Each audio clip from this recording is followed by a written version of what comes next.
इंदिरा गांधी राष्ट्रीय मुक्त विद्यापीठामध्ये आज आपण बीएडच्या BS 128 डायव्हर्सिटी अँड इन्क्लुजन, विविधता आणि समावेशन याविषयी प्राथमिक माहिती पाहणार आहोत. माझे नाव आहे doctor Anita Belapurkar, regional centre Pune. तर आपण आज समावेशनाचा प्रवास चालू करूयात. समावेशित शिक्षणच सांगतं की प्रत्येक बालक हे विशेष आहे. Every child is special. आजच्या अध्यापनातील महत्त्वाचे घटक आपण पाहणार आहोत. समावेशित शिक्षण, उदर आणि संकल्पना, विशेष शिक्षण, एकात्मिक शिक्षण आणि मुख्य प्रवाही शिक्षण. समावेशन कोणाचे व कसे? समावेशित शिक्षण संबंधी परिषदा, धोरणे आणि कायदे. समावेशित शाळा, सामान्य शाळा व समावेशित शाळा. समावेशित शाळेची सध्याची भूमिका, अर्थात यानंतर राष्ट्रीय शैक्षणिक धोरण 2020 आणि समावेशन या संबंधी देखील आपण माहिती पाहणार आहोत. तर सुरू करूया. समावेशित शिक्षण. समावेशित शिक्षण म्हणजे समावेशन या शब्दामध्येच समावेशित शिक्षणाचा खरा अर्थ सामावला आहे असं म्हणायला हरकत नाही. संपूर्ण शिक्षण व्यवस्थेद्वारे विशेष गरजा असणाऱ्या विद्यार्थ्यांना, यामध्येच विशेष गरजा म्हणजे फक्त इथे आपल्याला अक्षमता, शारीरिक अक्षमता किंवा मानसिक अक्षमता असं अंतर्भूत नाही, तर ज्या काही त्यांच्या गरजा असतील त्यांच्या गरजेनुसार सर्वसामान्य शिक्षण प्रणालीमध्ये त्यांना सहभागी करून घेणे. विशेष गरजा असणाऱ्या मुलांचा सर्वसामान्य शिक्षण योजनेत सहभाग. समाजातील सर्व मुलांच्या शिक्षणासाठी शाळेची रचना व आवश्यक सोयीची उपलब्धता. आता सर्वसामान्य शाळेमध्ये जर आपल्याला सगळ्या विशेष गरजा असणाऱ्या आणि सर्वसामान्य मुलांना समावेश करून घ्यायचा असेल तर त्यानुसार आपल्याला शाळेची रचना बदलली पाहिजे आणि त्यानुसार सर्वांना आवश्यक त्या सोयी सुविधा उपलब्ध करून दिली पाहिजे. तरच आपण समावेशित शिक्षण ही संकल्पना अतिशय यशस्वीपणे राबवू शकू. थोडक्यामध्ये समावेशित शिक्षण म्हणजे सर्व प्रकारच्या मुलांचा स्वीकार करून त्यांना शिक्षणाच्या मुख्य प्रवाहात आणायचंय. त्यांना शिक्षणाच्या मुख्य प्रवाहात आणण्यासाठी जी काही व्यवस्था आहे, जे काही बदल करायला लागतील, शिक्षण पद्धतीत असो, संसाधनांमध्ये असो, ते बदल करणे आणि या बालकांच्या शिक्षणाची जबाबदारी आपल्याला निश्चित करायची. म्हणजे आपल्याला इथे म्हणता येईल समावेशित शिक्षण. समावेशित शिक्षण याचा अर्थ किंवा या संबंधी आपण जेव्हा विचार करतो तेव्हा याची सुरुवात कशी झाली याचा देखील अभ्यास करणं आपल्याला आवश्यक आहे. आज आपण समावेशित शिक्षण असं म्हणतो, पण समावेशित शिक्षण याची सुरुवात आधी झालेली आहे. ती म्हणजे समावेशित शिक्षण आपण आज म्हणतो सर्वांसाठी आहे. सर्वांसाठी शिक्षण म्हणजे समावेशित शिक्षण असं म्हणतो. थोडक्यात inclusive education means that all the students regardless of their strengths or weaknesses. तर याला आपल्याला हे नीट लक्षात ठेवायला हवंय की स्ट्रेंथ्स, क्षमता, असाधारण क्षमता अधिक अक्षमता किंवा वीकनेसेस या दोन्हीचाही विचार करून आपल्याला ह्या आणि सर्व विद्यार्थ्यांना आपल्या शाळा या समुदायाचा, स्कूल कम्युनिटीचा एक भाग बनवायचा आहे. यांचा विचार करून म्हणजे ह्या सगळ्या विद्यार्थ्यांना आपल्याला इथे समावेशनात सहभागी करून घ्यायचंय. तर ही सुरुवात कशी झाली? विशेष शिक्षणापासून. विशेष शिक्षण म्हणजे विशेष गरजा असणाऱ्या मुलांचा विचार करून. थोडक्यामध्ये ही मुलं शाळेत यायचीच नाहीत. आपण जर शिक्षणाचा इतिहास पाहिला तर स्वातंत्र्यपूर्व काळात देखील शाळा होत्या, परंतु या मुलांसाठी काही खास सुविधा अशा नव्हत्या. आणि विशेष मुले जसं आपण म्हणतो की शारीरिक अपंगत्व असणारी मुलं, मानसिक दृष्ट्या विकलांग मुलं किंवा आपण जे म्हणतो अध्ययन अक्षम की ज्यांना समजत नाहीये, त्यांना पूर्वी असं म्हटलं जायचं की अरे हे वेडेच आहेत किंवा या संबंधी काही समजुती, काही अंधश्रद्धा, काही रिवाज असायचे. आणि ही मुलं वर्षानुवर्ष शिक्षणापासून वंचित राहिली. ह्या वंचित मुलांना काहीतरी शिक्षण मिळावं, या वंचित मुलांची प्रगती व्हावी, यांचा देखील विकास व्हावा म्हणून विशेष शिक्षणाची संकल्पना पुढे आली. आणि जगामध्ये आणि भारतामध्ये देखील विशेष शिक्षण देण्यासाठी विविध प्रकारच्या शाळांचा उदय झाला. इथे शाळा हा असा एक समुदाय होता की जिथे ठराविक प्रकारच्या अक्षमता असणाऱ्या विद्यार्थ्यांसाठी खास सोयी सुविधा पुरवून खास साधनांचा वापर करून त्यांना शिक्षण दिलं जात होतं. विशेष शिक्षण म्हणजेच मग आता असं आपण म्हणूयात की विशेष गरजा असणाऱ्या मुलांचा विचार करून विविध तंत्र साधने, आता विविध तंत्र साधने पूर्वीच्या काळी होतीच, पण आता आपण विशेष शिक्षणाचा विचार केला तर उदाहरणच द्यायचं झालं तर जेव्हा आपण असं म्हणतो की कर्णबधीर किंवा श्रवण क्षमता कमी असणारे विद्यार्थी, आता श्रवण क्षमता जी आहे ती सुद्धा अगदी आपण असं म्हटलं की त्याला ऐकू येत नाही असं नसतं, तर ऐकू येत नाही आणि ऐकू येणे यामध्ये सुद्धा आपण डेसिबल मोजले तर कमी ऐकू येणे, थोडं अधिक कमी ऐकू येणं, पूर्णपणे ऐकू न येणं, अशा विविध पातळ्या आहेत. आणि त्या पातळ्यांचा विचार करून त्यानुसार तंत्रसाधनं पुरवणं. मग इथे ही कर्णबधीर मुलांचीच फक्त शाळा असते की ज्याच्यामध्ये त्यांना आवश्यक अशी तंत्रसाधनं पुरवली जातात, सुविधा पुरवली जातात, उपकरणे पुरवली जातात. उदाहरणार्थ कर्णबधिरांची शाळा जर आपण म्हणलं तर त्यांना पहिलं जर काही थोडी क्षमता असेल, कमी क्षमता असेल तर कुठल्या प्रकारचं हिअरिंग मशीन आपल्याला करणं, आवाजाचं मशीन कुठल्या प्रकारचं वापरता येईल, त्याची डेसिबल जी क्षमता असेल ती कशी वाढवली जाईल, ह्याचा विचार करून ती साधनं त्यांना पुरवली जातात. त्यांच्या वेगवेगळ्या प्रकारच्या ज्या साईन लँग्वेज आहेत त्याचा वापर केला जातो आणि या सगळ्या सोयी सुविधा उपकरणं त्यांना पुरवली जातात. मग आपण त्याला म्हणतो की कर्णबधीर मुलांसाठीची शाळा, म्हणजे ही एक विशेष शाळा आहे जिथे ह्या विशेष क्षमतेचे सर्व विद्यार्थी शिक्षण घेत असतात. त्याप्रमाणे मानसिक दृष्ट्या आव्हानात्मक जी मुलं असतात की आपण स्लो लर्नर्स म्हणू, की त्यांना पटकन समजत नाही किंवा अध्ययन त्यांचं खूप सावकाश असतं, मानसिक दृष्ट्या विकलांग असतात, त्यांचं मानसिक दृष्ट्या आव्हाने अशी असतात की त्यांना बऱ्याचशा गोष्टी समजत नाही, ती पातळी, ती जी क्षमता आहे ती त्यांचं बुद्धिमापन करून ठरवली जाते आणि त्यानुसार ह्या मुलांसाठी देखील एक विशेष शाळा उपलब्ध करून दिली जाते. थोडक्यामध्ये विशेष गरजा असणाऱ्या मुलांचा विचार करून विविध तंत्रसाधने, सुविधा, उपकरणे यांच्या सहाय्याने जी शिक्षण प्रणाली आणि अध्यापन पद्धती ठरवली जाते त्याला आपण विशेष शिक्षण असं म्हणतो. आणि विशेष शिक्षण देण्यासाठी ज्या शाळा असतात त्यांना आपण अर्थातच विशेष शाळा असं म्हणतो.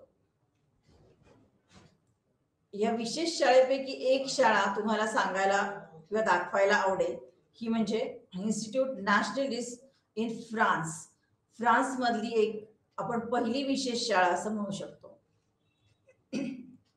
भारतातील विशेष शिक्षणाचा विचार जर केला तर मुख्यत्वे पहिली कर्णबधिरांची शाळा भारतामध्ये त्यावेळेचं बॉम्बे, आताचं मुंबई, 1883 मध्ये सुरू झाली, अर्थात ही महिलांसाठी चालू झाली. त्यानंतर पहिली अंध व्यक्तींसाठीची शाळा ही भारतामध्ये अमृतसरमध्ये 1887 साली चालू करण्यात आली आणि इथे अंध अर्थात त्या वेळच्या उपकरणानुसार त्यांच्या क्षमता मोजल्या जाऊन त्यानुसार त्यांना सोयी सुविधा उपलब्ध करून दिल्या जात असे. 1947 जे आपण म्हणतो 1947 साली भारत स्वतंत्र झाला. स्वातंत्र्यापूर्वीपासून विशेष शिक्षण उदयास आलं होतं, जे जगामध्येही आलं होतं आणि भारतामध्येही अर्थात अशा प्रकारच्या शाळा सुरू झाल्या होत्या. पण 1947 मधली जर संख्या बघितली तर अर्थात विशेष शाळा होत्या. अंध व्यक्तींसाठी 32 शाळा होत्या, कर्णबधिर लोकांसाठी 30 शाळा होत्या आणि मंदबुद्धी मुलांसाठी शाळा होत्या फक्त 3.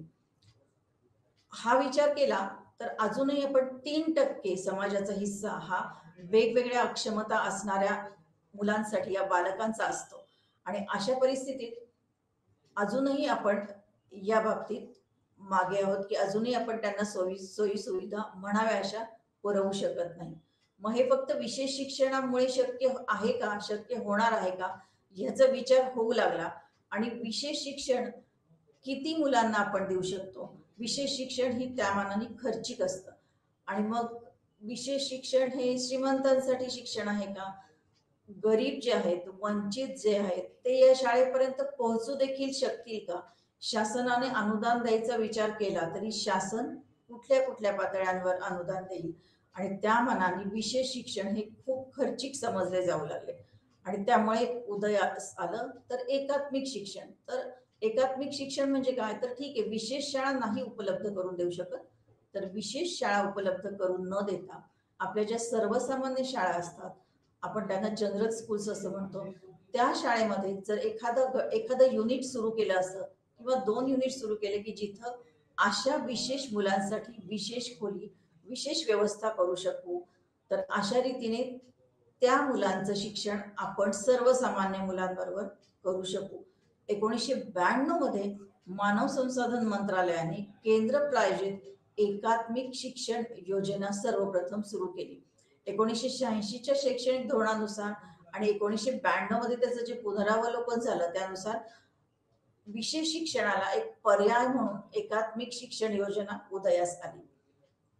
इथे काय होतं, तर सर्वसामान्य शाळांमधून विशेष बालकांना शिक्षण देण्याकरता प्राथमिक आणि माध्यमिक स्तरांवर विशेष यंत्रणा सुरू करण्यात आली. तुम्हाला उदाहरणच द्यायचं झालं तर पुणे येथे आपल्यामध्ये लक्ष्मणराव आपटे प्रशाला आपल्याला सर्वांना कदाचित माहित असेल, महाराष्ट्रभर प्रसिद्ध आहे. यामध्ये कर्णबधीर मुलांसाठी एक एकात्म युनिट चालवलं जातं की ज्यामध्ये त्यांना सर्व प्रकारच्या सोयी सुविधा पुरवल्या जातात. त्यांच्यासाठी विशेष खोली, त्यांच्यासाठी विशेष शिक्षक, आणि इतर वेळी हे सर्वसामान्य मुलांबरोबर सर्वसामान्य शाळेमध्ये आपटे प्रशालामध्ये शिक्षण घेतात. आणि त्यांना आवश्यक असेल तेव्हा विशेष खोलीमध्ये त्यांना विशेष स्वरूपाचं प्रशिक्षण पॅराएज्युकेटर्स आणि विशेष शिक्षक यांच्या माध्यमातून दिलं जातं. त्यांची वैद्यकीय तपासणी होते आणि त्यांना विविध साधने पुरवली जातात. तर अशा स्वरूपाचं विशेष वर्गखोली, विशेष अध्यापन पद्धती, अर्थात आपण जेव्हा म्हणतो की विशेष शिक्षक असतात तेव्हा विशेष शिक्षक विशेष अध्यापन पद्धतींद्वारे त्याला शिकवतात. या व्यतिरिक्त त्याला सर्वसामान्य मुलांबरोबर देखील शिक्षण दिलं जातं की त्यानुसार त्याची सामाजिक कौशल्य वाढीस लागतात. सदर यंत्रणेत किमान 8 विद्यार्थी असणे आवश्यक आहे. त्यांना सामान्य मुलांप्रमाणे शिक्षण दिले जाऊन विशेष बालकांना सर्वसमावेशक शिक्षणाकरता तयार केलं जातं. हाच एकात्मिक शिक्षणाचा मुख्य उद्देश असं मानलं गेलंय. आणि त्यानुसार 1992 पासून एकात्मिक शिक्षण योजना सुरू झाली की जेणेकरून 1 किंवा 2 विशेष क्षमता असणाऱ्या मुलांना ह्या सर्वसामान्य शाळेच्या योजनेमध्ये, प्रणालीमध्ये सामील करून घेऊन जाऊ लागलं. आता एकात्मिक शिक्षक योजना जेव्हा आपण असं म्हणतो तेव्हा एकात्मिक शिक्षण योजनेची मर्यादाच अशी आहे की इथे आपण काही ठराविक अक्षमता असणाऱ्या मुलांनाच किंवा मुलांचाच समावेश घेऊ शकतो. उदाहरणार्थ कर्णबधीर आणि ज्यांना दिसत नाही किंवा दिसण्याची क्षमता, त्यांची व्हिज्युअल इम्पेअरमेंट, अशा प्रकारचे जे विद्यार्थी 2 अक्षमता असणारे झाले, बाकीच्यांचं काय. आणि एकात्मिक शिक्षण योजनेसाठी सुद्धा काही ठराविक शाळा पुढे आल्या किंवा ही अतिशय थोड्या स्तरावर किंवा मर्यादित स्तरावर राबवली जाऊ लागली. आणि जर शहरामध्ये ही व्यवस्था असेल तर आपल्या गावांमध्ये, खेड्यांमध्ये अशा प्रकारची जी मुलं आहेत त्यांचं काय, आणि त्यांना या शिक्षण प्रवाहामध्ये आणणं तसं कठीण जाऊ लागलं. आणि यानुसार पुढे अस्तित्वात आलं की मुख्य प्रवाही शिक्षण किंवा मेनस्ट्रीम एज्युकेशन असं म्हटलं जातं. तर याच्या इंग्रजी मेनस्ट्रीम याचा अर्थ असा आहे की थोडक्यात तुम्हाला सांगायचं झालं तर एक मेनस्ट्रीम किंवा एक नदी मोठी वाहत असते आणि त्या नदीला खूपशे छोटे छोटे झरे मिसळत असतात. ते झरे एखाद्या ठिकाणाहून येतात आणि ते नदीमध्ये लुप्त पावतात. जेव्हा ते नदीमध्ये येतात तेव्हा नदी ज्याप्रमाणे वाहते त्याप्रमाणे त्या झऱ्यांना किंवा ते पाण्याला व्हायला लागतं. मग नदीचा जो प्रवाह आहे त्याला त्याच्यामध्ये समावेश तर होतोच, त्या पाण्याचा, त्या झऱ्यांचा समावेश नदीमध्ये होतो, परंतु नदीनुसार त्याला व्हावं लागतं किंवा नदीबरोबर जे दगडगोटे जे काही असेल त्यानुसार त्याला समायोजन स्वतःच करायला लागतं. थोडक्यामध्ये मुख्य प्रवाही शिक्षणामध्ये विशेष बालकांना समाजाच्या मुख्य प्रवाहात आणण्यासाठी सामान्य शाळेत प्रवेश दिला गेला जातो. त्यांना सामान्य शाळेत प्रवेश देणे. अक्षम विशेष बालक आणि सामान्य मुले एकाच वर्गात शिक्षण घेतात. एकाच वर्गात शिक्षण घेतात. त्यांना असं एकत्र येऊ दिलं अशा कारणामुळे की त्यांना एकत्र सहवास लाभेल आणि त्यानुसार त्यांच्यामध्ये आत्मविश्वास म्हणजे अध्ययनक्षम मुलांमध्ये किंवा इतर अक्षम मुलांमध्ये आत्मविश्वास वाढीस लागेल, सामाजिक कौशल्य वाढीस लागतील आणि समाजामध्ये त्यांचं पुढचं आयुष्य जे भविष्यात त्यांना पुढचं यशस्वी आयुष्य जगायचं आहे त्याच्यासाठी यशस्वी समायोजनाची तयारी होऊ शकेल. म्हणजे इथे विशेष बालक शैक्षणिक, सांस्कृतिक, सामाजिक इत्यादी सगळे जे उपक्रम शाळेमध्ये आपण राबवतो त्या उपक्रमामध्ये सामान्य मुलांप्रमाणे सहभाग एकतर घेऊ शकतील किंवा जरी घेतला नाही तरी ते त्याचं निरीक्षण करतील, ते बघतील आणि त्यानुसार त्यांचा उत्साह वाढीस लागेल आणि ते ऐकून, ते पाहून त्यांची प्रगती जरी संथ गतीने झाली तरी योग्य दिशेने होईल. म्हणून मुख्य प्रवाही शिक्षण किंवा मेनस्ट्रीम एज्युकेशन ही संकल्पना हळूहळू पुढे येऊ लागली. मुख्य प्रवाही शिक्षणात परत आपण म्हणल्यानुसार विशेष बालकांना सामान्य शाळेमध्ये प्रवेश देणे, अक्षम विशेष बालक आणि सामान्य मुले एकाच वर्गात शिक्षण झाल्यामुळे एकत्र सहवास आणि शैक्षणिक, सांस्कृतिक आणि आर्थिक उपक्रम याच्यामध्ये सहभागी झाले नाही तरी ते निरीक्षण करून त्यानुसार त्यांच्यात तो उत्साह, तो आत्मविश्वास निर्माण होऊन त्यांची प्रगती होऊ शकते. यामुळे मुख्य प्रवाही शिक्षण ही संकल्पना पुढे आली आणि सगळ्यात महत्वाचं म्हणजे ती चांगल्या संस्कारापासून वंचित राहणार नाही. जेव्हा ती विशेष शाळेमध्ये असतात तेव्हा सगळ्या प्रकारची एकाच प्रकारची अक्षमता असणारे सर्व विद्यार्थी असतात. त्यामुळे त्यांच्यामध्ये सामाजिक कौशल्यांचा विकास किंवा सामाजिक समायोजन हे अतिशय कमी प्रमाणात असतं. संस्कार जे आपण सगळ्या समाजामध्ये सगळ्या विद्यार्थ्यांमध्ये त्यांना देऊ शकतो ते आपण देऊ शकत नाही आणि त्यानुसार चांगल्या संस्कारापासून ती जी वंचित राहतात ती मुख्य प्रवाही शिक्षणामध्ये किंवा मुख्य प्रवाही शिक्षणामध्ये त्यांना आणल्यामुळे वंचित राहणार नाही. मुख्य प्रवाही शिक्षणात हे शिक्षणाची सोय असलेल्या सामान्य शाळेत शिकत असणार आहेत. आता इथे जे मी मगाशी सांगितलं त्याप्रमाणे ते खेड्यात असतील तरी खेड्यामध्ये एखादी सामान्य शाळा असते त्याच्यामध्ये ते मुख्य प्रवाहात येतील.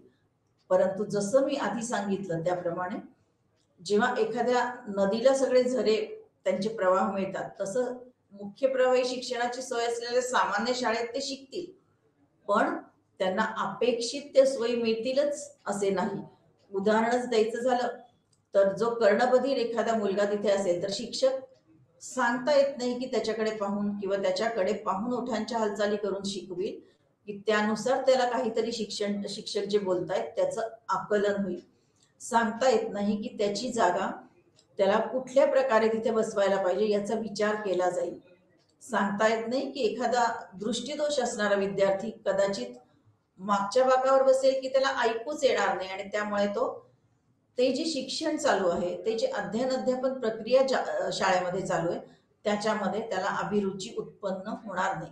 थोडक्यात त्यांना अपेक्षित विशेष सोयी मिळतीलच असे नाही, कारण मुख्य प्रवाही शिक्षणामध्ये अभ्यासक्रम समान असतो पण शिकवणं आणि मूल्यमापन समायोजन साधेलच असं नाही. कारण जो अभ्यासक्रम सामान्य विद्यार्थ्यांसाठी असेल तोच अभ्यासक्रम मुख्य प्रवाही शिक्षणामध्ये अक्षम विद्यार्थ्यांसाठी, अनन्यसाधारण क्षमता असणाऱ्या विद्यार्थ्यांसाठी, शारीरिकदृष्ट्या अक्षम असणाऱ्या विद्यार्थ्यांसाठी, संवेदन क्षमता असणाऱ्या विद्यार्थ्यांसाठी राबवला जातो.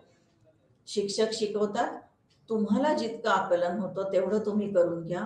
त्यामुळे शिकवणं आणि मूल्यमापन यांच्याबाबत समायोजन राहू शकत नाही आणि त्यामुळे मूल्यमापनात जेव्हा एकच फुटपट्टी लावली जाते त्यावेळेस हे विद्यार्थी शालेय प्रगतीमध्ये उणे राहण्याची शक्यता होते आणि त्यामुळे त्यांच्यामध्ये आत्मविश्वास निर्माण होत नाही आणि शाळेमधून पलायन करण्याची भावना त्यांच्यामध्ये वाढीस लागते. थोडक्यात सांगायचं झालं तर मुख्य प्रवाही शिक्षण असं म्हणतो की हो, मी तुला तुझा समावेश करून घेतो. मुख्य प्रवाही शिक्षण अक्षम मुलांसाठी म्हणतो, अनन्यसाधारण मुलांसाठी म्हणतो की ये, मी तुझा समावेश करून घेतो, पण इथे तुला बदलावे लागेल, मी बदलणार नाही. थोडक्यात सांगायचं झालं तर child has to change, system doesn't change for the child. त्यामुळे मुख्य प्रवाही शिक्षण ही संकल्पना ही थोडीशी सर्वसामान्य आणि विशेष किंवा विशेष गरजा असणाऱ्या मुलांसाठी शिक्षण देण्यासाठी थोडीशी तोकडी पडू लागली. आणि यानंतर आलं ते समावेशित शिक्षण, जे म्हणतंय की ये, तुम्ही सर्व प्रकारच्या मुलांनो इथे या, तुमचं सर्वांचं ह्या शाळेमध्ये, ह्या शिक्षण प्रणालीमध्ये स्वागत आहे. थोडक्यात सांगायचं झालं तर विशेष शिक्षण, एकात्मिक शिक्षण आणि समावेशित शिक्षण याच्यातील महत्वाचा फरकाचा मुद्दा असा आहे, महत्वाची समस्या विशेष शिक्षणामध्ये अशी आहे की इथे विशेष हा शब्दच मुख्य अडथळा ठरतो. त्यांना कायमच सांगितलं जातं की तुम्ही विशेष आहात. ते विशेष शिक्षण विशेष शाळेमध्ये दिले जातं आणि कायमस्वरूपी त्यांच्यावर विशेष हा शिक्का लावला जातो, जो ते समाजामध्ये आले, शाळा संपून समाजामध्ये आले तरी तो पुसला जात नाही, जो त्यांच्या मनावर कायमस्वरूपी लागतो की आम्ही विशेष आहोत. आणि हा विशेष हा शिक्का त्यांच्यामध्ये आत्मविश्वास निर्माण करण्यास त्यांचा अडथळा ठरतो आणि त्यांचं समाजामध्ये समायोजन होण्यामध्ये थोडासा अडथळा निर्माण होतो. त्यामुळे ही मुले पूर्णपणे वेगळी असून त्यांच्या गरजा पूर्णपणे वेगळ्या आहेत. त्या समाजाचा कदाचित घटक नाही किंवा ते समाजाचे काही विशेष घटक आहेत ज्यांच्याकडे फारसं लक्ष देण्याची आवश्यकता नाही, ही भावना त्या मुलांमध्ये आणि समाजामध्ये वाढीस लागते. एकात्मिक शिक्षण पद्धतीमध्ये तर आपण अपंग मुलांनाच नाही तर इतर अक्षम मुलांनाही दाखल तर करून घेतो, पण इथे सर्व प्रकारचे त्या मुलाचं समायोजन कसं करायचं, त्या मुलासाठी विशेष खोली आणि यानुसार हा विशेष हा जो शिक्का आहे हा इथे सुद्धा त्याच्यावर राहतोच.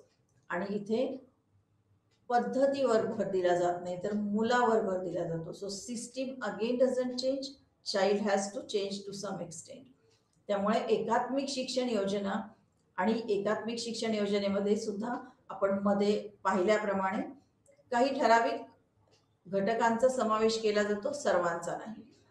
मुख्य प्रवाही शिक्षण आता आपण पाहिल्याप्रमाणे मुख्य प्रवाही शिक्षण स्वतःची शिक्षण पद्धती, स्वतःची प्रणाली, स्वतःची संसाधने बदलत नाही, तर मुलाला मुख्य प्रवाही शिक्षणामध्ये बदल करावा लागतो स्वतःमध्ये. या उलट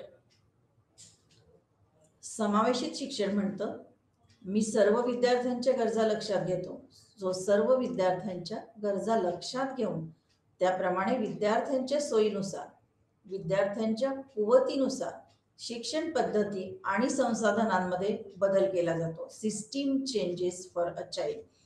आणि तुम्हाला सांगायला आनंद होईल की आपण जे पुढे पाहणार आहोत सॅलामॅन्का स्टेटमेंटनुसार भारत किंवा भारतामधील सर्व शाळा आता समावेशित शाळा आहे आणि या समावेशित शाळांमध्ये कोणत्याही बालकाला ते प्रवेश नाकारू शकत नाही.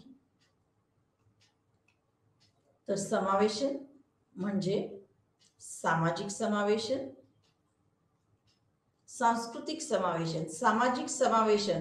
समावेशन म्हणजे बऱ्याच वेळा आपला समज असा होतो की फक्त अपंग किंवा विकलांग मुलांसाठीचं शिक्षण किंवा मुलांचा समावेश करून घेणे.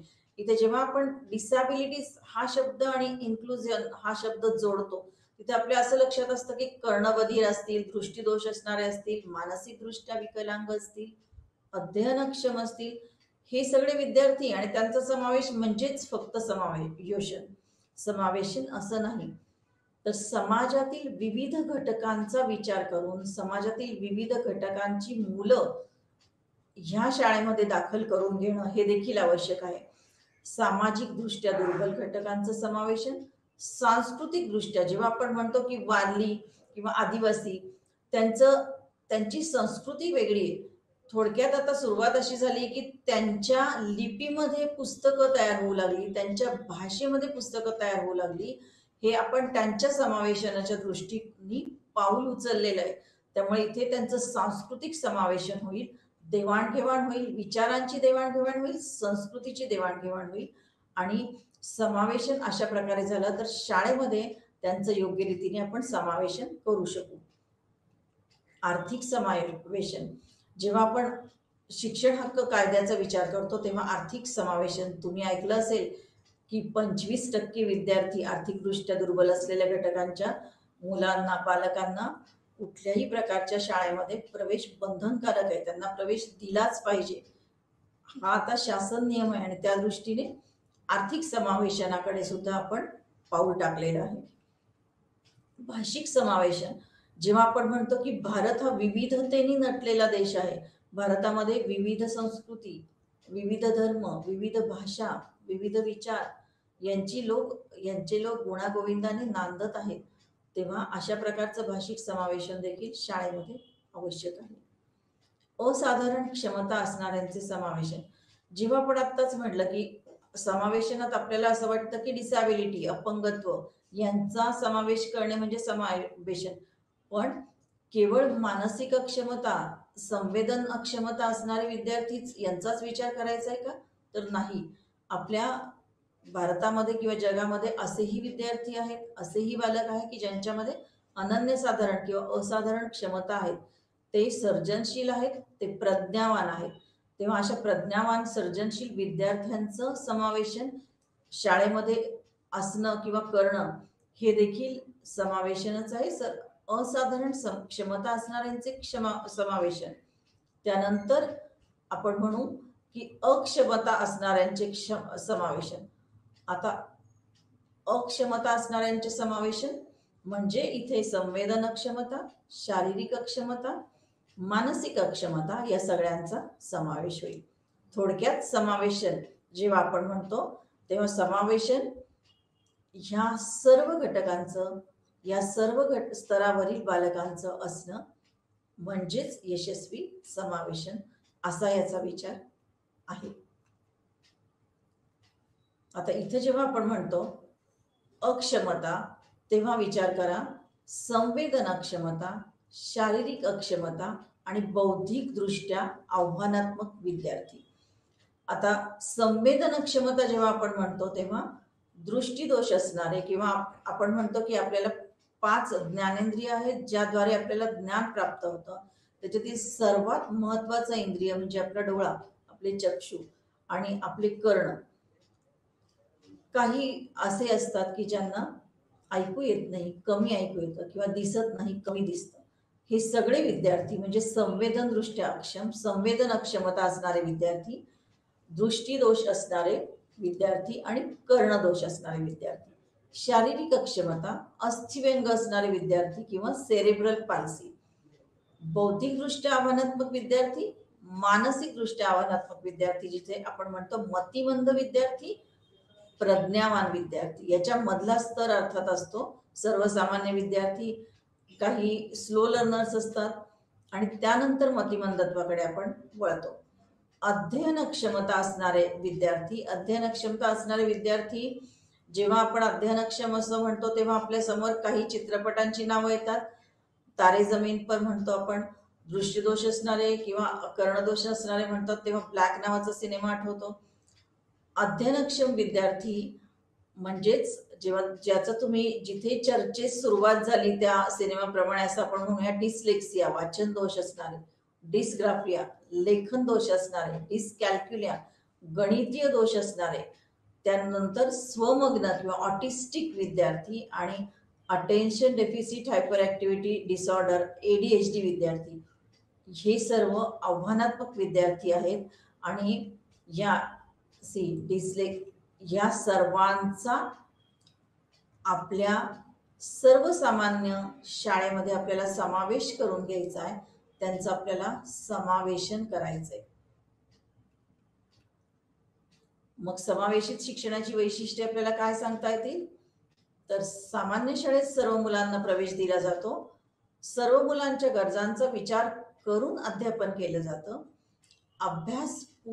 अभ्यासपूर्वक उपक्रमांमध्ये सर्व विद्यार्थ्यांचा सहभाग घेतला जातो, मुलांच्या आवश्यकतेनुसार वर्गाच्या रचनेमध्ये बदल केला जातो, विशेष गरजा असणाऱ्या मुलांसाठी आवश्यक त्या सर्व सुविधा उपलब्ध करून घेतल्या जातात, दिल्या जातात, शाळेमध्येच उपलब्ध करून घेतल्या जातात. आता उदाहरणच द्यायचं झालं तर श्रवण यंत्र, त्याच्यानंतर ऑडिओ बुक्स असतात, दृष्टीदोष असणाऱ्या विद्यार्थ्यांसाठी रेडिओ असतात, जी पुस्तकं, बोलकी पुस्तकं असं म्हटलं जातं त्याला, क्षमतेनुसार त्याच्या अध्ययनाची संधी दिली जाते.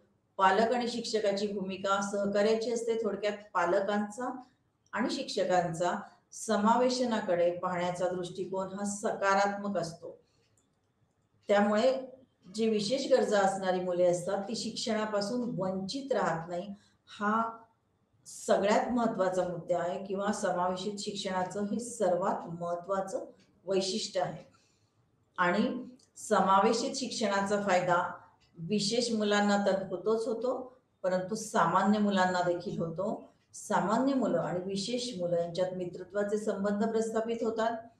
सामान्य मुलं विशेष मुलांच्या वागणुकीनुसार त्यांचं निरीक्षण करून बरंच काही शिकतात. त्यांच्यामध्ये आपण असं म्हणू सामाजिक कौशल्य वाढू लागतात, त्यांच्यातली सहनशीलता वाढीस लागते, त्यांच्यामध्ये तादात्म्य किंवा एम्पथी आणि सहानुभूती हे दृष्टिकोन वाढीस लागतात आणि एकूणच जगण्याचा सकारात्मक दृष्टिकोन वाढीस लागतो.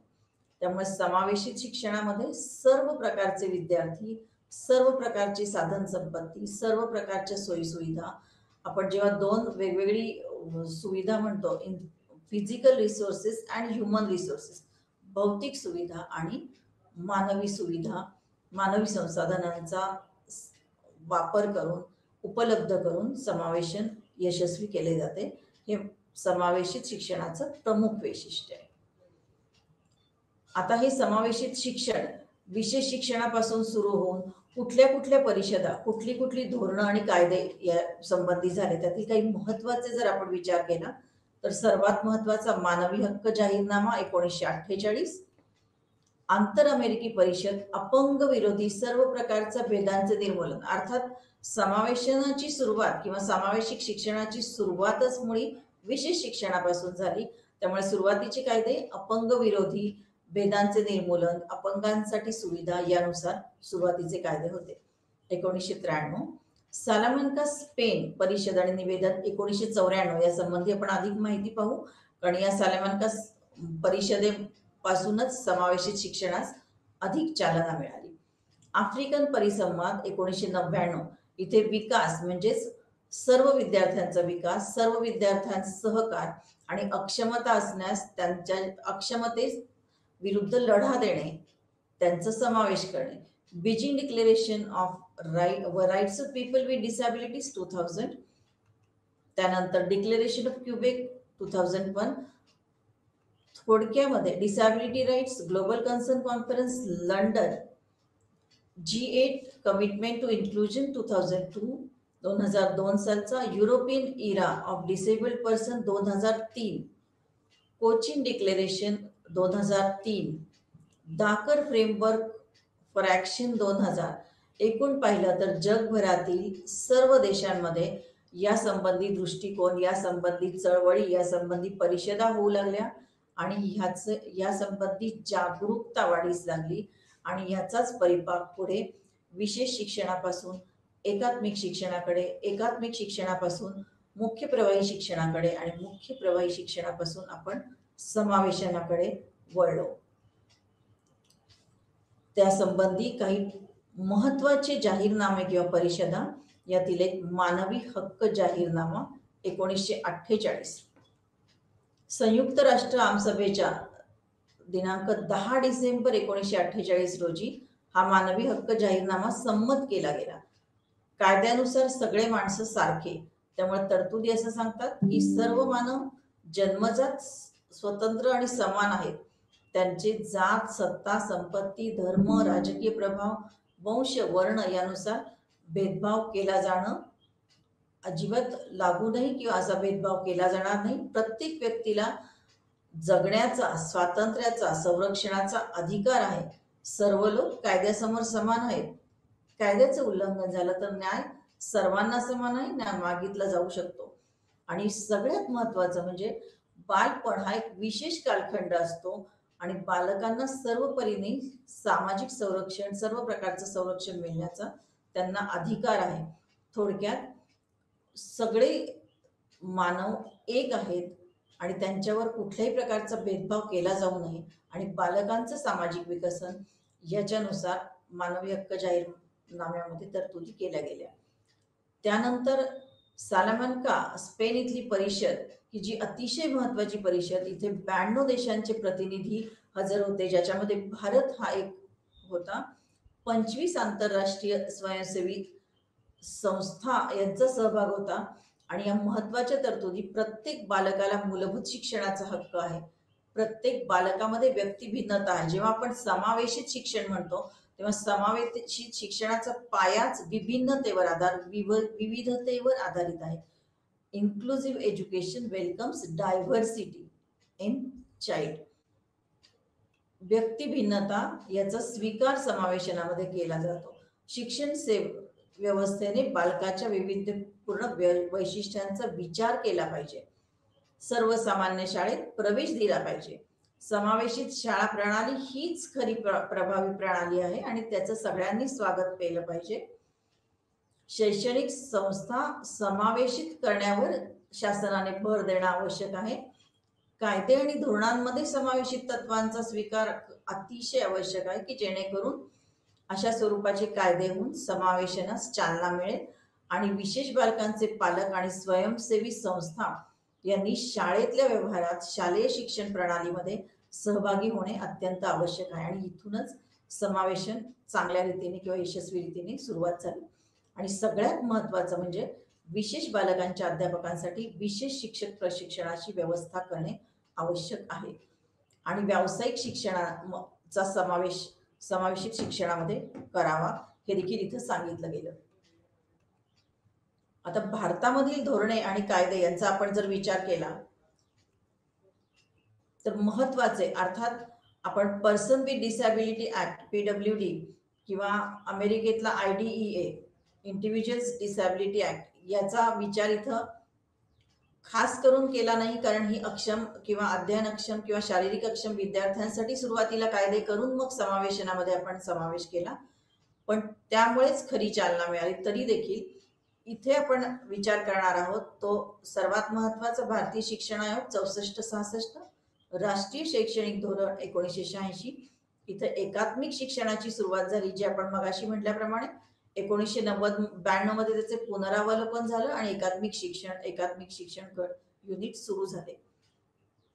आता राष्ट्रीय शैक्षणिक धोरण 1986चं जे पुनरावलोकन झालं 1992 मध्ये, त्याच्यानुसार काय ठरलं तर प्रशासकीय व्यक्ती आणि शिक्षकांसाठी मार्गदर्शक कार्यक्रम तयार करणे. डाएट जे विविध जिल्ह्यांमध्ये त्यानुसार हे कार्यक्रम तयार केले गेले. त्याच्यामध्ये शासकीय अधिकाऱ्यांचं प्रशिक्षण आणि शिक्षकांसाठी देखील मार्गदर्शक तत्वे किंवा कार्यक्रम तयार केले गेले. सौम्य मानसिक विकलांग किंवा इतर सौम्य अपंगत्व असणाऱ्या विद्यार्थ्यांना सामान्य शाळेत सुविधा उपलब्ध करून दिल्या तर त्यांचं शिक्षण तिथेच चांगल्या रीतीने होऊ शकेल.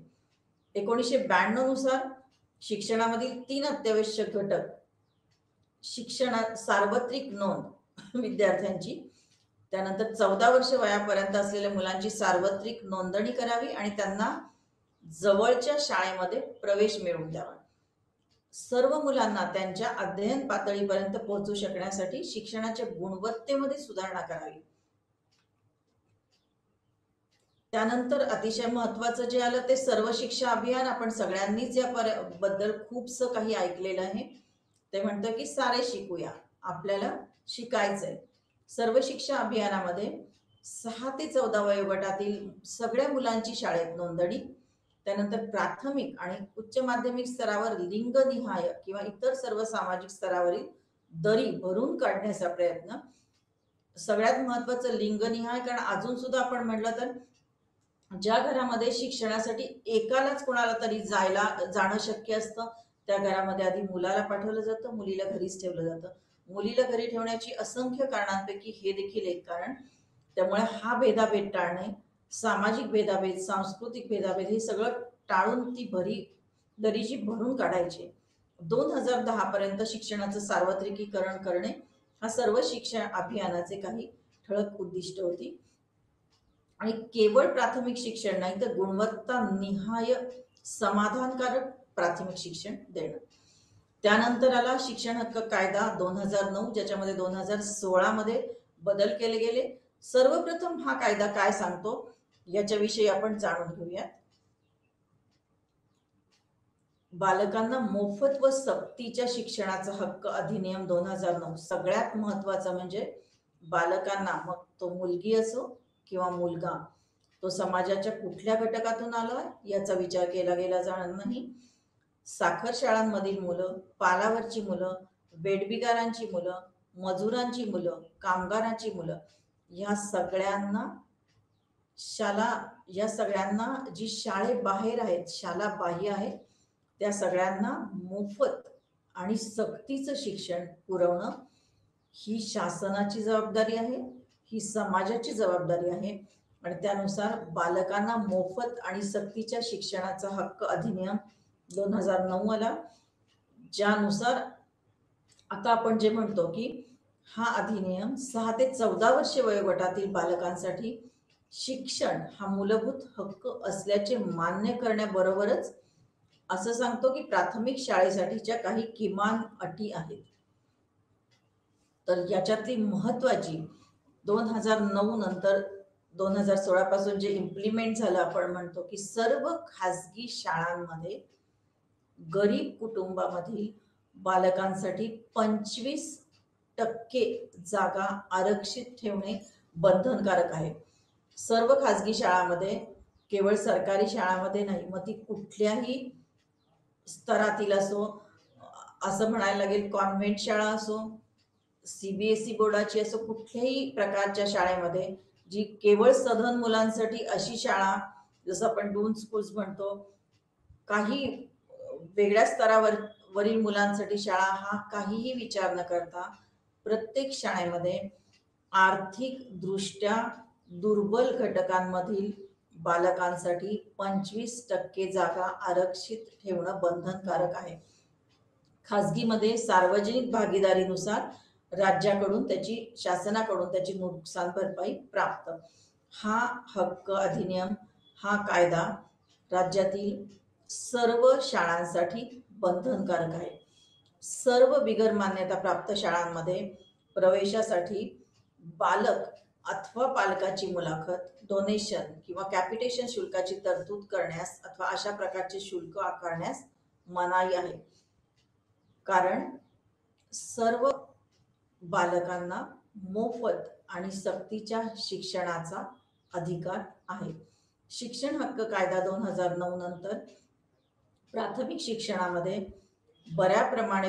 चांगल्या प्रकारे बदल होऊ लागले आणि त्यानुसार अर्थात याची अंमलबजावणी करत असताना असंख्य अडचणी येतात आणि त्या अडचणी दूर करून सकारात्मक दृष्टिकोन ठेवून शाळांनी जर ह्या सर्व वंचितांना मदत केली तर आपण त्यांचं यशस्वीरित्या समायोजन नक्कीच करू शकू. शिक्षण हक्क कायदा याच्यामध्ये पुढचं वैशिष्ट्य, प्राथमिक शिक्षण पूर्ण करेपर्यंत कोणत्याही बालकाला त्याच वर्गात ठेवणं, शाळेतून काढून टाकणं, मंडळामार्फत घेतल्या जाणाऱ्या परीक्षेत उत्तीर्ण होण्याची सक्ती करणं, या सगळ्याला मनाई आहे. त्याला प्राथमिक शिक्षण त्याच शाळेमध्ये पूर्ण करू दिले जावे. गळती झालेल्या बालकांना त्यांच्या समवयस्क विद्यार्थ्यांबरोबर परत शिक्षण घेण्यासाठी विशेष प्रशिक्षण दिलं जावं. त्यासाठी विशेष प्रशिक्षक असावे. आता हे किंवा ह्या मुलांना, जसं आपण मागे म्हणालो त्याप्रमाणे की पालावरची मुलं, ऊसतोडी कामगारांची मुलं, अशा असंख्य प्रकारच्या कामगारांची मुलं की जे एका ठिकाणावरून दुसरीकडे सारखी त्यांची बदली किंवा त्यांची रहिवासाची जागा बदलत असते, यासाठी परिसरामध्ये देखरेख करणे, शिक्षणाची आवश्यकता असणारी बालके हेरणे आणि त्यांना आवश्यक त्या सुविधा देण्याच्या दृष्टीने सर्वेक्षण करणे, याच्यासाठी शिक्षण हक्क कायदा सांगतो की याच्यासाठी शासनाने तरतूद करणे आवश्यक आहे. यासाठी स्वयंसेवी संस्थांची मदत घेणे, शाळांची मदत घेणे, शिक्षकांची मदत घेणे, या सर्व प्रक्रियेतून ही बालकं हेरून त्यांना शिक्षणाच्या मुख्य प्रवाहापर्यंत आणणे बंधनकारक आहे, असं शिक्षण हक्क कायदा आपल्याला सांगतो. प्राथमिक शिक्षणासाठी या सर्व विद्यार्थ्यांचा शालेय प्रवेश, त्यांची उपस्थिती, त्यांचा अभ्यासक्रम पूर्ण करून घेणे याची सगळी जबाबदारी शासनाकडे सोपवणारा जगातला हा पहिल्याच प्रकारचा अधिनियम आहे. त्यामुळे शिक्षण हक्क कायदा 2009 हा सांगतो की केवळ पालकांचीच नाही तर शासनाची जबाबदारी आहे की सर्व बालकांना प्राथमिक शिक्षण सक्तीचे आणि मोफत दिले जावे. आता समावेशन तर करावे. समावेशन सगळ्या विद्यार्थ्यांचे समावेशित शाळेमध्ये करावे असं म्हटलं जातं. आपण सॅलामॅन्का स्पेन परिषदेनुसार असं म्हणतो, दाकर फ्रेमवर्क नुसार असं म्हणतो की सर्व शाळा आता समावेशित शाळा आहेत. मग या समावेशित शाळा म्हणजे नेमकं काय, किंवा इथे आपल्याला नेमक्या कुठल्या प्रकारच्या सोयीसुविधा, कुठल्या प्रकारच्या तरतुदी करून द्यायला लागणार आहे. तर समावेशित शाळा म्हणजे अशी शाळा जी सामान्य विद्यार्थ्यांबरोबरच विशेष गरजा असलेल्या विद्यार्थ्यांचा देखील विचार करते. तुम्ही शेजारच्या इमेजमध्ये बघत असाल तर तिथे एक रिसोर्स सेंटर आहे. रिसोर्स सेंटर म्हणजे विविध प्रकारचे संसाधनं तिथे पुरवली जात आहेत त्या बालकाच्या आवश्यक गरजांनुसार, आवश्यक क्षमतानुसार. इथं सर्व विद्यार्थ्यांना त्यांच्या गरजांनुसार शिक्षण योजनेत सहभागी करून घेतलं जातं. मग गरजांनुसार शिक्षण योजनेत सहभागी करून घेतलं जातं म्हणजे काय, तर प्रत्येक विद्यार्थ्यासाठी कदाचित अभ्यासक्रमाचं थोडंफार अभ्यासक्रमामध्ये बदल केले जातात, अभ्यासक्रमाचं मॉडिफिकेशन केलं जातं त्याच्या क्षमतेनुसार, त्याच्या गरजांनुसार, बालकाच्या आवश्यकतेनुसार. शिक्षणाची समान संधी असते आणि शिक्षण प्रक्रियेत सर्व विद्यार्थ्यांचा सहभाग असतो. शिक्षक या सर्व विद्यार्थ्यांना आपलंसं करून सर्व विद्यार्थ्यांना आवश्यक अशा आपल्या अध्ययन प्रक्रियेत बदल करून समावेशन यशस्वी करायचा प्रयत्न करत असतो. या शाळेतील सामान्य शिक्षक, सामान्य विद्यार्थी किंवा सर्वसामान्य शिक्षक, सर्व सामान्य विद्यार्थी, जनरल टीचर्स, जनरल स्टुडंट्स, विशेष शिक्षक, विशेष विद्यार्थी, special teachers and special students हे सर्वच शिक्षण प्रक्रियेमध्ये सहभागी असतात आणि या सर्वांच्या समन्वयाने आवश्यक तो बदल करून काही गोष्टींची भर घालून किंवा काही गोष्टी वगळून अध्ययन पद्धतीत, मूल्यमापन पद्धतीत, संसाधनांमध्ये आवश्यक तो बदल करून सर्वच शिक्षण प्रक्रिया यशस्वी करण्यासाठी समावेशित शाळेमध्ये सहभागी होतात. सामान्य विद्यार्थी, सामान्य शिक्षक, विशेष विद्यार्थी आणि विशेष शिक्षक मिळून समावेशन यशस्वी करायचा प्रयत्न करतात. या शाळेत अध्यापनापेक्षा अध्ययनावर भर दिला जातो. थोडक्यात ही पद्धती ही शिक्षक केंद्रित नसून विद्यार्थी केंद्रित असते. सामान्य शाळा आणि समावेशित शाळा यामध्ये फरक जर आपण विचार केला तर काय असू शकतो, तर सामान्य शाळेमध्ये बौद्धिक, शारीरिक, मानसिक दृष्ट्या सर्वसामान्य विद्यार्थ्यांना प्रवेश दिला जातो. आपण जर प्रसामान्य संभवता वक्र बुद्धिमत्तेचा पाहिला तर मधल्या भागामध्ये बऱ्याचशा विद्यार्थ्यांचा किंवा आपल्या जनसंख्येच्या बऱ्याचशा भागाचा, बऱ्याचशा टक्क्याचा समावेश असतो. अशा सर्वसामान्य विद्यार्थ्यांना सर्वसामान्य शाळेत प्रवेश दिला जातो. समावेशित शाळेमध्ये सर्व प्रकारच्या विद्यार्थ्यांना, मग इथे काय म्हणू आपण, अक्षमता असणारे, अनन्यसाधारण क्षमता असणारे, थोडक्यामध्ये म्हटलं तर दृष्टीदोष असणारे, श्रवण दोष असणारे, मानसिक विकलांग, ADHD, स्वमग्न, त्यानंतर वाचन दोष असणारे, लेखन दोष असणारे, गणन दोष असणारे, अनन्यसाधारण क्षमता असणारे, प्रज्ञावान, सर्जनशील, सामाजिक दृष्ट्या दुर्बल भागामधून आलेले, दुर्बल घटकांची बालकं, आर्थिकदृष्ट्या दुर्बल, सांस्कृतिक भेद असणारे इत्यादी सर्वांना प्रवेश दिला जातो. अर्थात याबरोबरच सामान्य विद्यार्थी आणि हे विद्यार्थी एकत्रितरित्या शिक्षण घेतात.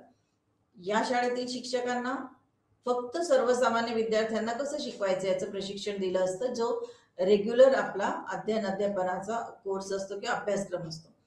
समावेशित शाळेमध्ये शिक्षकांना विशेष प्रशिक्षण दिलं जातं. त्यांच्यामध्ये सकारात्मकता विकसित केली जाते, त्यांच्यामध्ये कौशल्य विकसित केली जातात. समावेशित शाळेसाठी शिक्षकांना तयार केलं पाहिजे तर ते 3 स्तरावर तयार केलं जातं.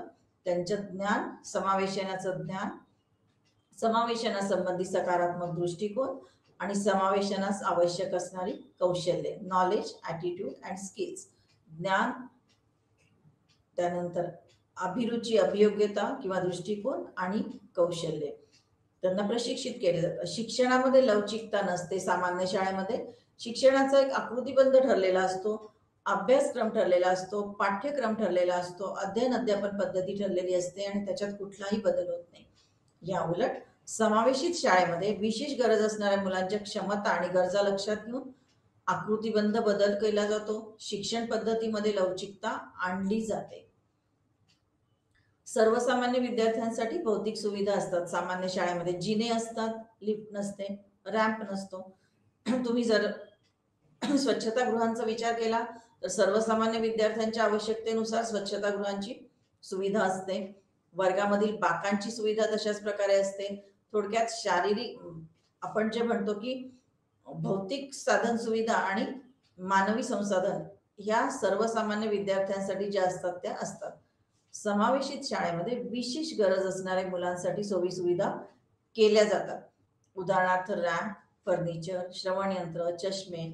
जर तुमच्या दृष्टीदोष असणारा विद्यार्थी असेल तर काही ठराविक रीतीने काळे पांढरे पट्टे त्या टाईल्सवर, त्या फरशीवर रंगवलेले असतात. काही ठराविक प्रकारचे साइन बोर्ड्स असतात. ह्या सगळ्या गोष्टींचा विचार केला जातो. सर्वसामान्य शाळेमधले वातावरण सामान्य विद्यार्थ्यांच्या अध्ययनासाठी पूरक असते. या उलट समावेशित शाळेमध्ये वातावरणामध्ये विशेष गरज असणाऱ्या विद्यार्थ्यांच्या शैक्षणिक प्रगतीसाठी अनुकूल वातावरण तयार केलं जातं. शिक्षक आणि विद्यार्थी यांच्यामध्ये अनुकूल समावेशन, अनुकूल समायोजन असतं. सामान्य शाळेमध्ये सर्व विद्यार्थ्यांसाठी असतात ती समान मूल्यमापन साधने वापरली जातात. समावेशित शाळेमध्ये एकच फुटपट्टी सगळ्यांसाठी नसते. विद्यार्थ्यांच्या क्षमते अक्षमतेनुसार त्याचा विचार करून मूल्यमापन साधनामध्ये देखील बदल केला जातो. सामान्य शाळेमध्ये विषय केंद्रित शिक्षण पद्धती असते. या विषयासाठी अशा प्रकारचे शिक्षण, अशा प्रकारच्या पद्धती. या उलट समावेशित शाळेमध्ये शिक्षण पद्धती ही विद्यार्थी केंद्रित असते. विद्यार्थ्यांच्या, जसं आधी म्हटल्याप्रमाणे, विद्यार्थ्यांच्या क्षमता आणि अक्षमता लक्षात घेऊन त्यानुसार शिक्षण पद्धती बदल केला जातो. समावेशित शाळेतील भौतिक संसाधने पाहिलेच, पण मानवी घटक अतिशय महत्वाचे ठरतात. यामध्ये असतात विशेष शिक्षक, अर्थात समावेशित शाळेमधील शिक्षकांना प्रशिक्षण तर दिलं जातच. याखेरीज यशस्वी समावेशनासाठी विशेष शिक्षकांची उपलब्धता करून दिली जाते. समावेशित शाळेतील प्रशिक्षित शिक्षक, त्यानंतर शाळेतील कर्मचारी वर्ग आणि मदतनीस. समावेशित शाळा विद्यार्थ्यांना मदतनीस देखील पुरवते. वर्गातील इतर मुले हे देखील एक महत्वाचा मानवी घटक आहे. वर्गातील इतर मुले अक्षमता असणाऱ्या विद्यार्थ्यांचं समायोजन कसे साधतात त्यावर देखील हे अवलंबून असते. वैद्यकीय तज्ज्ञ, शासकीय अधिकारी, मुख्याध्यापक आणि पालक हे सर्व यशस्वी समावेशनासाठी समावेशित शाळेतील मानवी घटक आहेत. आता समावेशित शाळेची सध्याची भूमिका काय आहे किंवा काय असावी याचा जर आपण विचार केला तर याच्यामध्ये सर्वप्रथम शाळाबाह्य बालकांचा शोध घेणे. शालेय प्रवाहापासून अद्यापही खूप मुलं दूर आहेत. या सर्व बालकांचा शोध घेऊन त्यांच्या पालकांचं समुपदेशन करणं खूप आवश्यक असतं. मुलींचाच विचार केला तर मुलगी घरातली छोटी भावंड सांभाळायला, घरातली कामं करायला असते, कारण आई आणि वडील त्या आर्थिकदृष्ट्या दुर्बल किंवा सामाजिकदृष्ट्या दुर्बल कुटुंबातले बाहेर जातात कामावर आणि त्यानुसार त्यांचं समुपदेशन, त्यांना शिक्षणाचं महत्त्व पटवून देणं, त्यांना काही इन्सेंटिव्ह देणं आणि त्या प्रवेशातील अडचणी दूर करून या शालाबाह्य बालकांचा शोध घेऊन त्यांना शाळेत समावेश करून घेणं. विशेष बालकांच्या वैयक्तिक नोंदणी. फक्त समावेश महत्वाचा नाहीये, तर त्यानंतर त्यांच्या विशेष गरजा काय आहेत हे सगळं निरीक्षण करून साधनांद्वारे, विविध चाचण्यांद्वारे माहिती करून घेणं आणि प्रत्येक बालकाची वैयक्तिक नोंद करणं. शिक्षकांचं प्रशिक्षण. समावेशित शाळेमध्ये परिणामकारक अध्ययन करण्यासाठी शिक्षकांना प्रशिक्षण देणं, प्रशिक्षण कार्यक्रम आयोजित करणं खूप महत्वाचं आहे. यांच्यामध्ये शाळेमध्ये त्यांना नोकरी लागायच्या आधीचं प्रशिक्षण असतंच, पण त्यांना आपण जे म्हणतो की सेवा पूर्व प्रशिक्षण आणि सेवांतर्गत प्रशिक्षण या दोन्ही पद्धतीच्या प्रशिक्षणामध्ये यशस्वी समावेशनासाठी आवश्यक ज्ञान, आवश्यक दृष्टिकोन आणि आवश्यक कौशल्य यांचा समावेश करणं आणि तशा प्रकारचं प्रशिक्षण देणं या सगळ्या शिक्षकांना अतिशय आवश्यक आहे. विविध विभाग आणि घटकांशी समन्वयन. याच्यामध्ये गुणवत्तापूर्व समावेशनासाठी स्वयंसेवी संस्था, शासन, विशेष शिक्षण विभाग, आरोग्य अधिकारी, पालक यांच्याशी सर्वांशी समन्वयन साधणं अतिशय आवश्यक आहे. त्यानंतर तंत्रज्ञानाचा वापर. आता इतक्या प्रकारचं तंत्रज्ञान आहे की त्या उदाहरणार्थ द्यायचं झालं तर बोलका संगणक, ब्रेल लिपी, ऑडिओ मीटर इत्यादी. प्रभावी नेतृत्व. मुख्याध्यापक किंवा नेता जो असतो तो नाविन्याचा स्वीकार करून आपल्या शिक्षकांना त्यासाठी प्रोत्साहित करणारे असे पाहिजे. त्यानंतर लोकशाही तत्वाचा अवलंब. शिक्षण हक्क कायद्याची अंमलबजावणी काटेकोरपणे होणं अतिशय महत्वाचं आहे. जगामधला जो महत्वाचा कायदा आहे शिक्षण हक्क कायदा, आपण जो राबवतो आहोत त्याची अंमलबजावणी करणं महत्वाचं. आता राष्ट्रीय शैक्षणिक धोरण 2020 आणि समावेशित शिक्षण.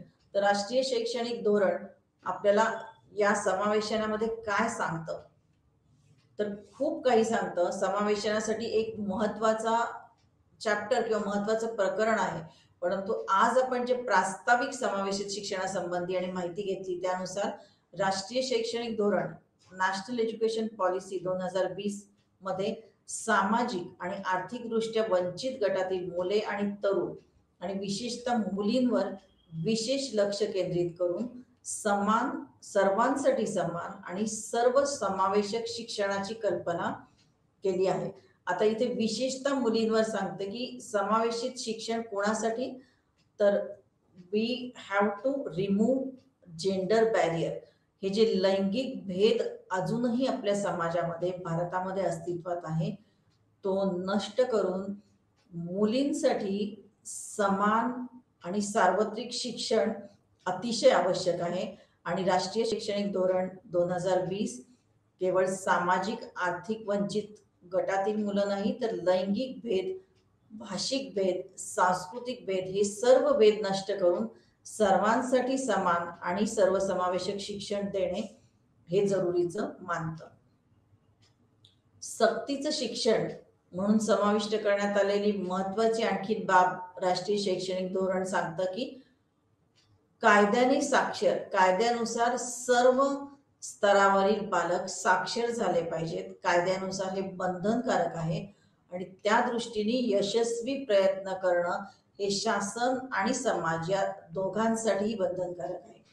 त्याच्यानंतर राष्ट्रीय शैक्षणिक धोरण आपल्याला सांगतं की नवीन सामाजिक गट तयार करण्यासाठी लिंग ओळख, सामाजिक आणि सांस्कृतिक ओळख, भौगोलिक ओळख, अपंगत्व आणि सामाजिक आर्थिक परिस्थिती यांचा समावेश या सामाजिक गटामध्ये केला गेला आहे आणि या गटाभोवती सर्व समावेशकता निर्माण करण्यासाठी राष्ट्रीय शैक्षणिक धोरणाची उद्दिष्टे आहेत.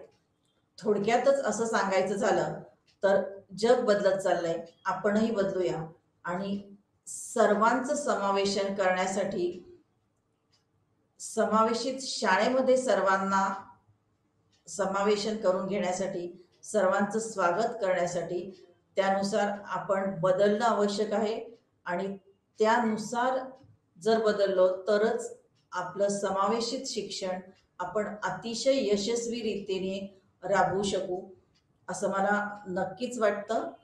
शेवटी असं म्हटलं आहे की शिक्षण हे एक असं शस्त्र आहे की त्याच्या मदतीने तुम्ही जगात चांगले बदल घडवू शकता आणि हे चांगले बदल घडवून आणण्यासाठी आपण अधिकाधिक प्रयत्नशील राहिलं पाहिजे. आणि एक शिक्षक हा समाजाचा एक अतिशय महत्वाचं घटक आहे. म्हणून आपण आपल्या दृष्टिकोनात बदल करूया. आपण त्या संबंधीचं ज्ञान प्राप्त करूया, सकारात्मक दृष्टिकोन ठेवूया आणि समावेशनासंबंधीची सगळी कौशल्ये आपण आत्मसात करूया. तरच असं आपण म्हणू शकतो की भारतामध्ये आणि पूर्ण जगामध्ये आपण समावेशित शिक्षण ही संकल्पना यशस्वी करू शकू आणि सर्व बालकांसाठी, सर्वांसाठी समावेशित शाळेमध्ये प्रवेश मिळेल, सर्वांचे समावेशित शाळेमध्ये स्वागत होईल आणि सर्वांसाठी समावेशित शाळा स्वतःची शिक्षण प्रणाली बदलेल, स्वतःची शिक्षण पद्धत बदलेल. थोडक्यात म्हणायचं झालं तर समावेशित शिक्षणच सांगतंय की प्रत्येक मूल हे विशेष आहे. Every child is special. धन्यवाद.